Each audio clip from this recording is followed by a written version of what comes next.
Hello, my name is Willard with Assured Comfort Heating, Air, and Plumbing, and today I'm going to go over checking your refrigerant charge, also known as Freon. So the first thing I'm going to do on your heating or cooling system, checking your refrigerant, is take my manifold gauges,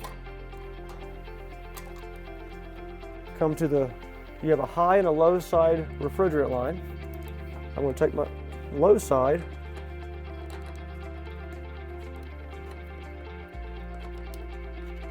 screw it in.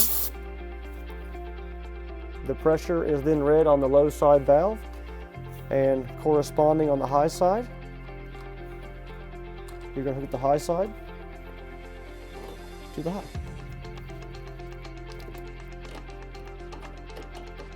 And once these are properly connected,